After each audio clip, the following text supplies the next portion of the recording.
para derrotar a China hay que ser como China. Se llama el catecón. Esto es una palabra clave porque el catecón es el que detiene al anticristo y evita el Armagedón. El Papa está buscando detener la inteligencia artificial sin percatarse que por su protección al ser humano lo que está haciendo realmente es dándole poder a las fuerzas políticas de China. Si tú deseas a una mujer y yo te veo que tú la deseas y yo digo, tú y yo nos convertimos en enemigos. Quien único me puede proteger es quien. En este caso ellos ven que Estados Unidos es el único protector. El único protector. Y que no puede haber otro poder global que no sea Estados Unidos. Sí. Por eso es que Trump es un problema. Esto no es una iglesia, esto es la gente que corre el mundo. El deseo mimético es lo siguiente, Jay.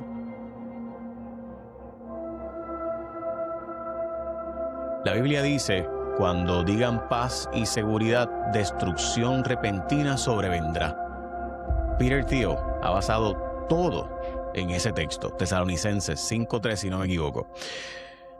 El Papa advierte contra la inteligencia artificial. Peter Thiel dice, esto precisamente es el Armagedón.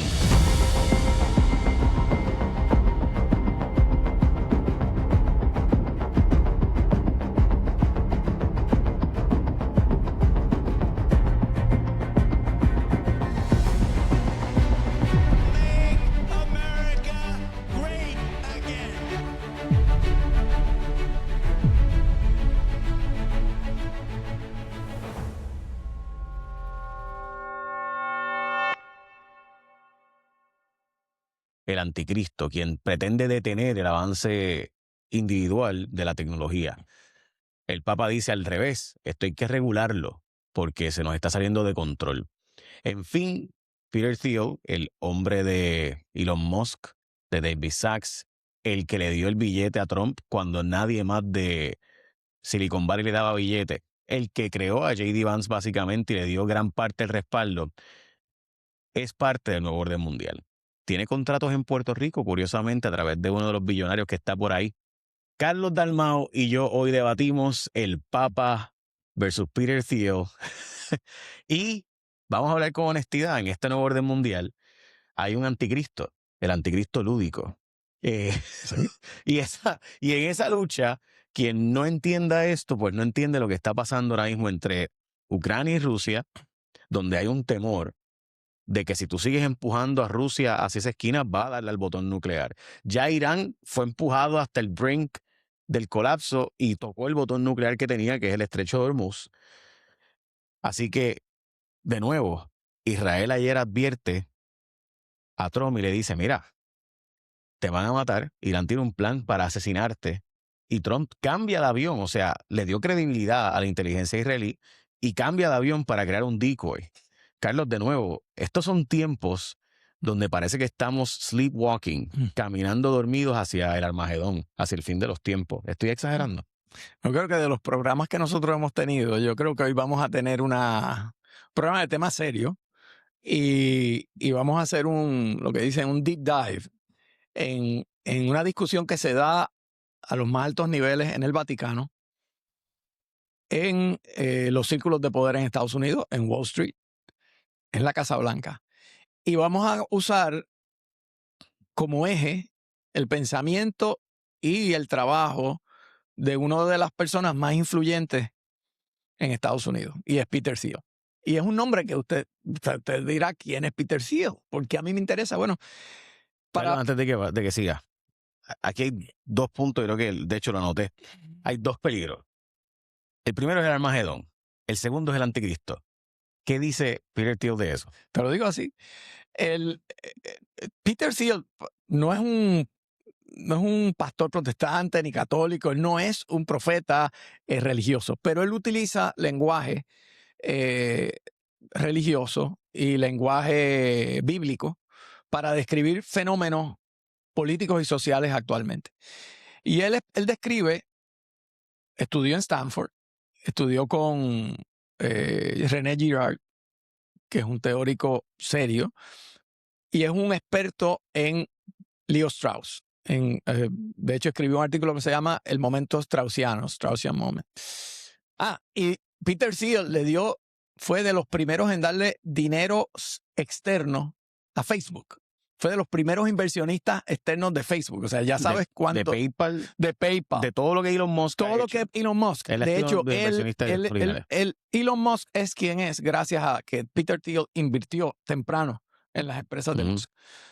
Él está en todos lados y es el dueño de Palantir, que es una de las empresas más influyentes de seguridad y de tecnología en el mundo. Así que ese es Peter Thiel. Es importante porque, y perdóname Carlos que te haga esto, yo odio hacer esto, créeme, pero tengo que hacerlo, y es que es importante que se internalice que estamos hablando del hombre que tiene la vigilancia del mundo en sus manos, porque tiene el acceso completo básicamente al Pentágono, los contratos más importantes de vigilancia y de tecnología del sistema más avanzado del globo, es decir, el ejército de los Estados Unidos. Y esta persona es la que está a cargo de qué empresa entra y qué empresa no entra como parte de inteligencia artificial a hacer. Y este es Peter Thiel, por si acaso usted no sabe quién es. Sí, ahí lo están viendo. Ese es Peter Thiel.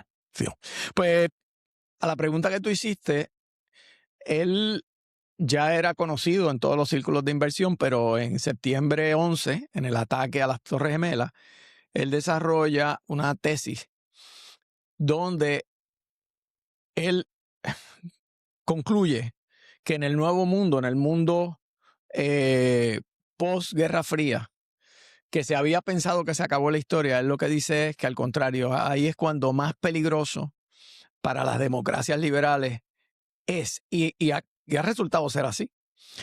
Él dice que hay unos jugadores en el mundo que se aprovechan de la libertad que te da el Estado democrático liberal para destruir la democracia y destruir la libertad. Entonces utiliza este lenguaje. En la Biblia, San Pablo escribe sobre una figura que es el que detiene. Voy a buscar la palabra porque yo no la conocía. Se llama el catecón. Esto es una palabra clave en la teoría de Thiel, porque el catecón es el que detiene al anticristo y evita el Armagedón. Y dice, mientras esté el catecón, se puede evitar. Estos son palabras bíblicas, pero que tienen aplicación en el mundo de la realidad. Entonces Thiel dice, el catecón se opone al gobierno global. Esta idea de que hay una élite que gobierna el mundo es muy peligroso porque en el momento en que no hay un enemigo externo, los enemigos van a ser internos. Y los enemigos se convierten en traidores. ¿Y los traidores dónde van? A la guillotina. Así que el peligro de un gobierno global para él es grande cuando hay el tipo de situación caótica en que estamos viendo el mundo. Eso es una. El gobierno mundial ese de Kant, la paz perpetua, eso es parte del anticristo. Pero también está el Armagedón, que es la tercera guerra mundial, el todos contra todos. Y se supone que el catecón son las fuerzas o el ente que se opone a eso. Y la pregunta es, ¿quién era el catecón? Bueno, él no dice que es la iglesia. Él dice que son entes, entidades, pueden ser gobierno, que frenan eso. Pero entonces aquí es que viene la paradoja de la teoría de Peter Thiel. Y esto es una paradoja porque es una contradicción aparente. Él dice, para que un gobierno democrático liberal sobreviva en este mundo frente a China, tiene que tener herramientas que no son ni democráticas ni liberales. Herramientas de defensa. Tiene que tener información. Tiene que tener tecnología para defenderse. ¿Y qué es eso? En gran parte ese es el proyecto de Palantir. Carlos, o sea que para derrotar a China hay que ser como China. Eso es una de las paradojas, porque ¿qué es China? Y por si acaso el catecón es concepto bíblico de 2 Tesalonicenses, donde se plantea por Pablo que hay unas fuerzas que detienen al mal, que detienen al anticristo. Detienen al anticristo. Y dice Apocalipsis que esas fuerzas serán removidas eventualmente. Y lo que está planteando Peter Thiel bíblicamente, por si acaso, y no es que era un profeta. Él está usando el concepto bíblico para que entendamos el qué detiene. Y en este caso la libertad individual. Y él está planteando que el Papa está buscando regular, detener la inteligencia artificial sin darse cuenta, sin percatarse que por su protección al ser humano lo que está haciendo es realmente dándole poder a las fuerzas políticas de China Sí. que eventualmente se capturarán Sí. y se quedarán con el concepto de humanidad. Sí. Y que hay que permitir que la libertad individual continúe a través de la tecnología, al revés. Sí. Para entender eso que está diciendo Thiel, y tú lo has resumido bien, hay que entender que Thiel fue un alumno aventajado, muy cercano a René Girard. René Girard tiene dos grandes ideas. La idea del deseo mimético, el deseo, y voy a explicarla, y la idea del chivo expiatorio.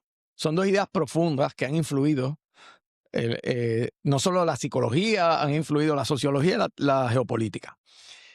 Dice Girard, en la historia humana, nosotros nos hemos creído que el deseo es algo directo. Tú ves un objeto, tienes hambre, deseo la comida. Yo veo vamos a decir, alguien ve a una pareja, a una mujer, tiene deseo y la persigue. Pero dice Gerard, el ser humano es más complicado que eso. Y ahí viene el tema del deseo mimético. El deseo se aprende copiándose. Y ahí está. El chivo expiatorio es la gran obra de René Girard, tiene otra. Aquí voy a explicarlo. Y por eso advertí a los que nos están viendo, tengan paciencia, porque estamos entrando en el rabbit hole para entender a esta gente que hablan en este nivel. Esto no es una iglesia, esto es la gente que corre el mundo. El deseo mimético es lo siguiente, Jay, tú lo vas a entender. El ser humano no solamente desea algo directamente, el ser humano aprende a desear según el deseo de otros. Por ejemplo, ustedes no han visto que hay un sitio y de pronto hay una fila. Y la gente dice, pues si hay fila, debe ser porque hay algo bueno ahí. Y se meten en la fila y la fila sigue creciendo. Eso es deseo mimético. Eso es que si alguien lo desea, por algo es. Y así, eso crea algo. Cuando es una fila no hay problema, tú haces la fila. Pero ¿qué pasa si tú deseas, digamos, si tú deseas a una mujer y yo te veo que tú la deseas y yo digo, yo la deseo también, porque por algo la desea Jay. Tú y yo nos convertimos ¿en qué? En enemigos. Porque aunque yo te quiera, tú te conviertes, competimos por el mismo objeto del deseo. Y eso crea la categoría fundamental de amigo-enemigo. El amigo es el que no compite por el objeto del deseo. El enemigo es el que compite. Y eso se aplica a las naciones. Entonces, estoy pintando en brocha gorda porque estos son libros y libros. Pero ¿a qué voy? Se copia. Los países se copian el uno del otro. Y así como China ha sido exitoso por unas razones muy particulares, porque China aprendió, aplicamos el plan comunista, pero nos beneficiamos del mundo global capitalista sin las libertades liberales. El mundo entero ve, eso funciona y le sale bien y son la economía más bollante y más creciente del mundo. Yo quiero hacer lo mismo que ellos. Y ahí viene el deseo mimético. El mundo se americanizó, no porque la cultura americana fuera más rica que la cultura, o sea, decir, más profunda o más atractiva que la cultura francesa o que la cultura británica. El mundo se americanizó por el éxito económico de los americanos. Y el mundo empezó a vivir más como los americanos. Lo que dice Thiel es, eventualmente va a querer vivir más como los chinos. Porque si China es el modelo de éxito, los estados van a empezar a copiar. ¿Y qué es eso? Menos libertad. Porque en China tú tienes éxito económico. Pero no se te ocurra sacar una pancarta en contra de Xi Jinping. Y ese es el problema. ¿Qué pasa? En la medida en que eso se convierte en el modelo global, ese es el anticristo. Para Peter Thiel. Segundo tema.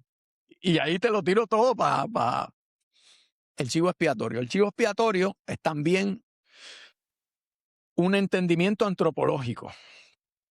Todas las civilizaciones antiguas tenían un modelo de chivo expiatorio. Establecemos el orden expiando los pecados de la comunidad en un ente, en una persona. En el momento antiguo era el chivo, era un chivo. Todos los pecados iban al chivo y matabas al chivo. Pero, por ejemplo, culturas como la cultura mexica, ¿verdad? La gran cultura mexica basaba el concepto del cosmos en el sacrificio, la sangre del sacrificado, ¿verdad? En el gran templo. ¿Qué hacía? Era el alimento de los dioses y le daba orden. El orden estaba basado. Y no era, la violencia se ejercía no por crueldad. La violencia se ejercía precisamente para evitar el caos. Eso cambia, según Gerard, con el cristianismo, porque Cristo es el último chivo expiatorio. Según el cristianismo, Cristo muere por los pecados de todos nosotros. Estoy hablando de la teoría de Gerard, no es la teoría del Papa, no es la teoría de Gerard. Que Cristo muere por los pecados de todos nosotros y al hacer eso rompe con el mito del chivo expiatorio.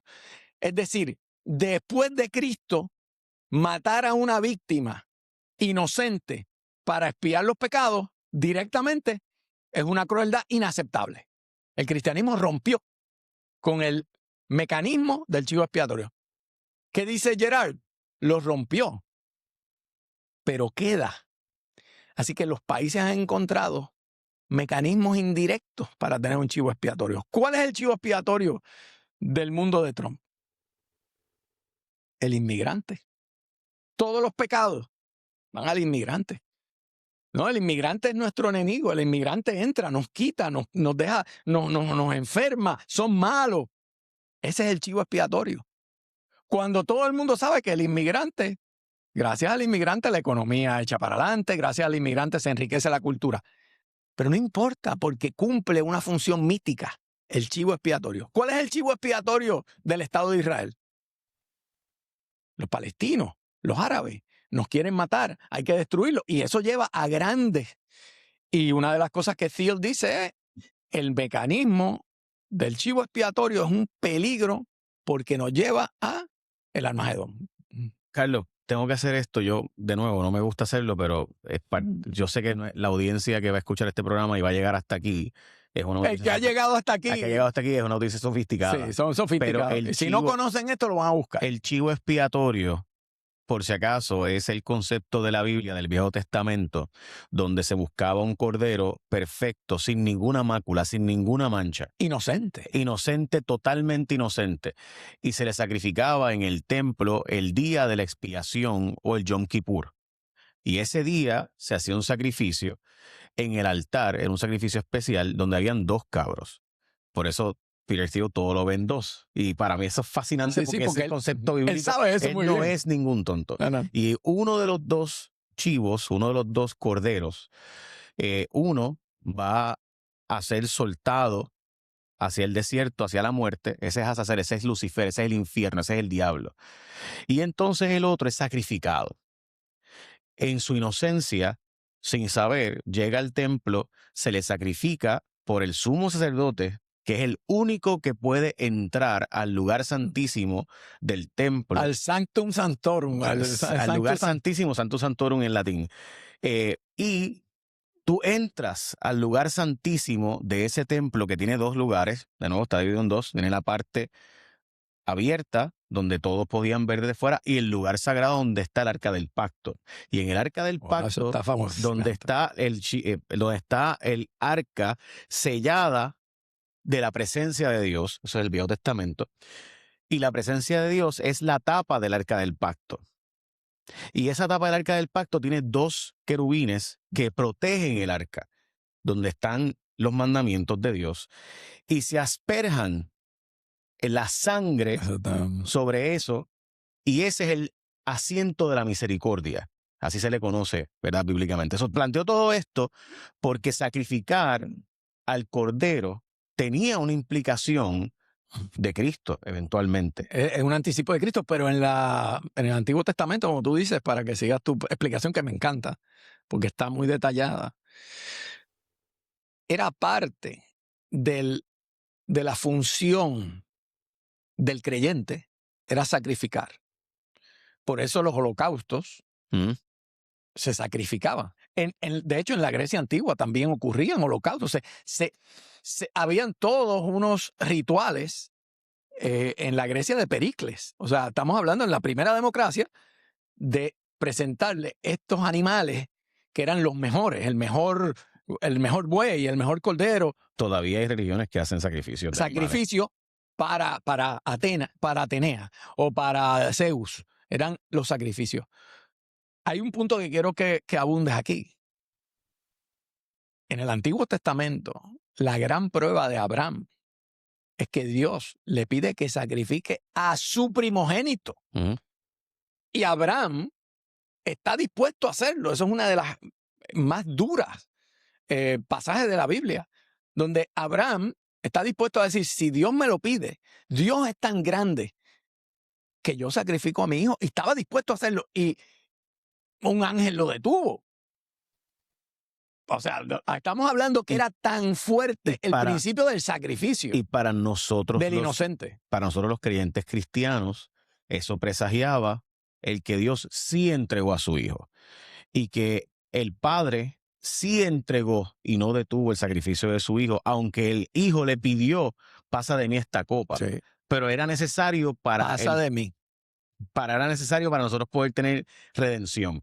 Nada, planteo todo esto porque creo que en gran medida lo que estamos hablando de las diferencias entre el Papa y Peter Thiel es lo que es el nuevo orden mundial. En esta lucha es el nuevo orden mundial. Obviamente estamos hablando de puntos espirituales, ¿verdad? Filosóficos, pero esto no es espiritualidad filosófica, esto es aplicado a la política a la geopolítica. Porque Thiel no es un creyente.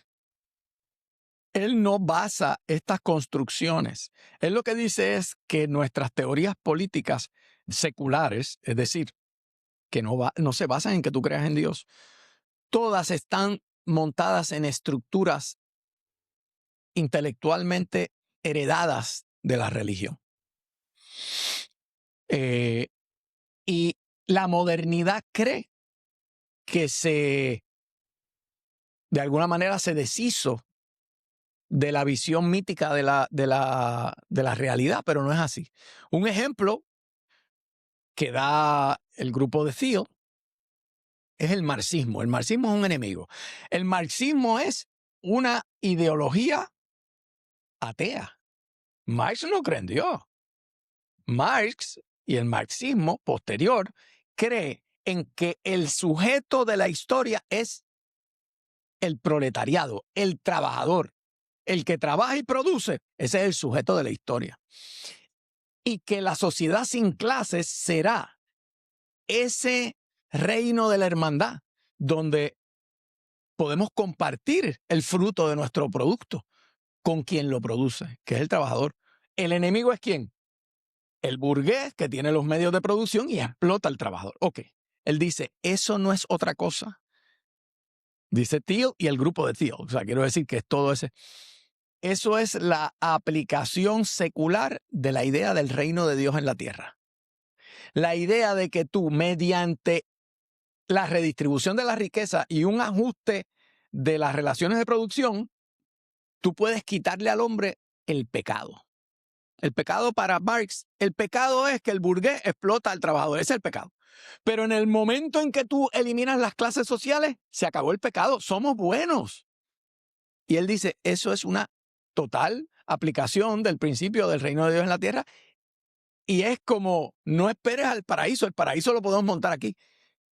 Pero toda la visión más basada en cristianismo es, no.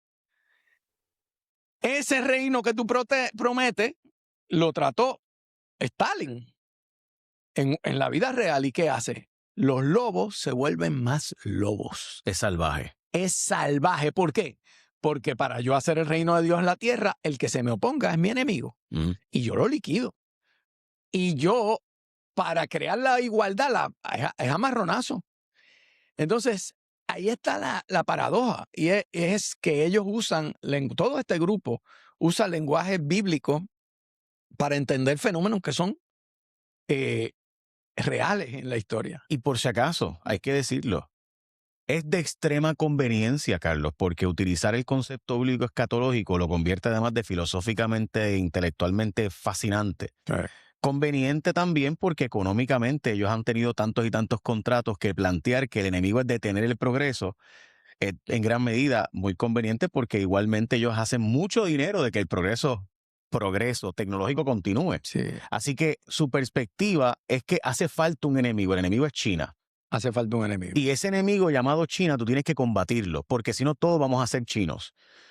Y su filosofía es, yo lo combato desde el origen, porque cuando todo el mundo vea que el modelo chino funciona, que funciona, yo voy a ver que el resto del mundo va a asumir la posición china y voy a perder mi libertad individual. Así que en gran medida yo voy a poder el poder. Y si yo voy a perder el poder, quien único me puede proteger es quién. En este caso, ellos ven que Estados Unidos es el único protector. El único protector. Y que no puede haber otro No puede haber. poder global que no sea Estados Unidos. Sí. Y eso es por eso es que Trump es un problema. Y por eso hay que ver cómo J.D. Vance se coloca. Estados Unidos, a partir de la Primera Guerra Mundial, se ve en la posición de ser básicamente el imperio hegemónico en el mundo liberal. Y aunque la Unión Soviética, después de la Segunda Guerra Mundial, pues estaba la Guerra Fría y el sistema polar, en el mundo liberal Estados Unidos era el que mandaba. Toda la estructura del 45 en adelante se montó entre Washington y en Bretton Woods se montó el resto. El sistema económico, el sistema financiero, todo fue montado por los americanos. De hecho, hay muchísima literatura bien interesante que los británicos, mediante uno de los economistas más prestigiosos del mundo, que era Maynard Keynes, él es el representante de los británicos en Bretton Woods. Y Keynes trató de crear una especie de banco mundial, como no el Banco Mundial de ahora, no el World Bank ahora, era como una entidad donde hubiera un billete global, no el dólar. Y Estados Unidos dijo, no, amigo, no, nosotros ganamos esta guerra, el dólar. Y desde ahí se definió todo. O sea, el dólar, Estados Unidos es el dólar, entre muchas otras cosas. Entonces, volvemos a ese modelo. Trump ha sido el vehículo de una ideología de desmontar el imperio norteamericano. Y sería el primer imperio que se desmonta por voluntad del propio imperio. Y tú dices, pero embuste, porque ellos quieren seguir siendo imperio. No. Un momento.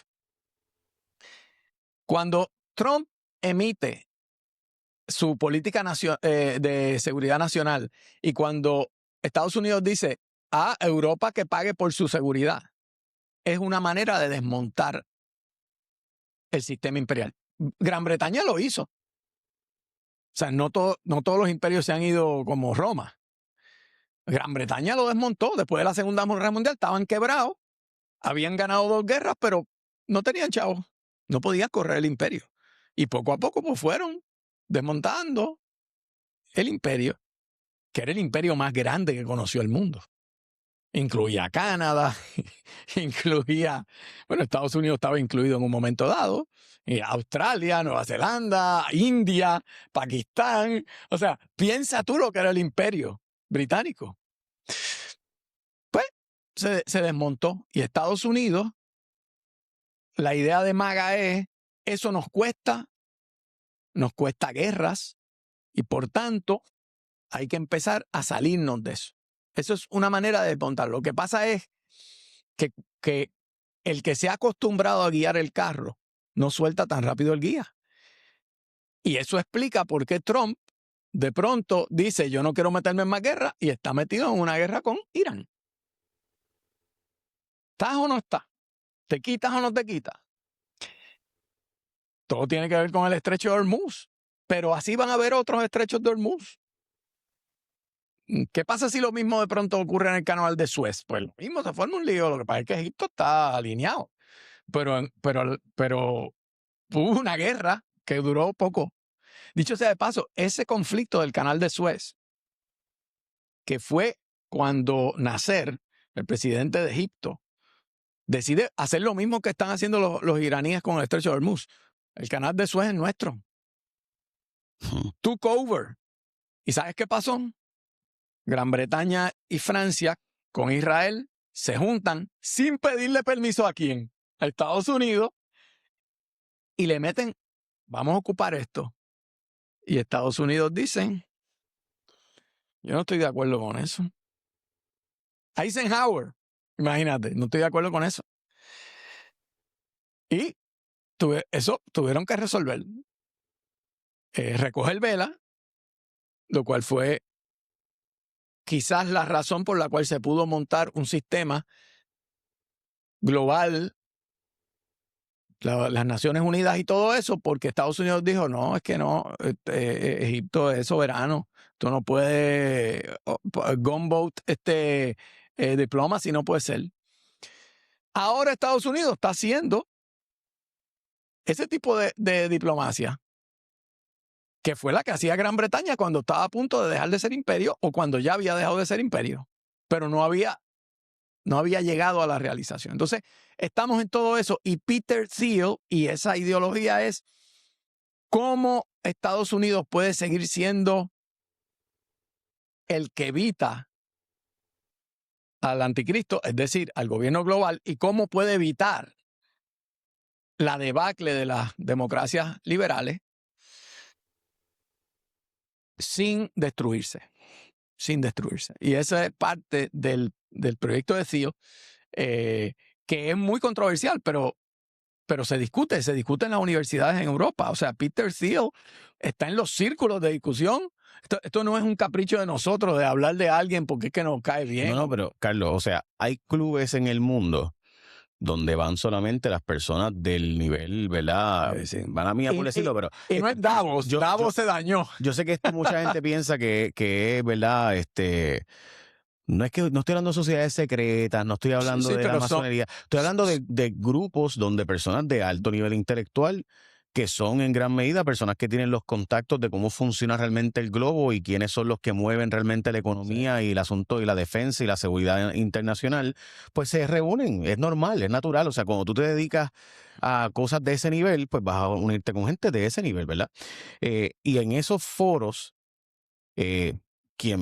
Peter Thiel es uno de los principales oradores siempre, o sea, no hay duda. Y estamos hablando de nuevo, de hecho en Aspen Ideas hace poco, donde estaban los poderosos del mundo, Peter Thiel fue el que dio la primera conferencia, de hecho tuvo 2 conferencias. Y Carlos, no es casualidad, estamos hablando de personas que tienen acceso a información para que tengamos la idea de cuán adelantado. Esta es la persona que el ejército, que está mucho más adelantado que todos los demás, tuvo acceso a, por ejemplo, Claude, a toda esta inteligencia artificial hace años. O sea, esos son los inversionistas originales de todo lo que es ChatGPT, de todo lo que es OpenAI. O sea, J.D. Vance llega a ser J.D. Vance en gran medida por eso. Creo yo que es importante puntualizar, ¿verdad?, ese asunto. Así que nada, ahí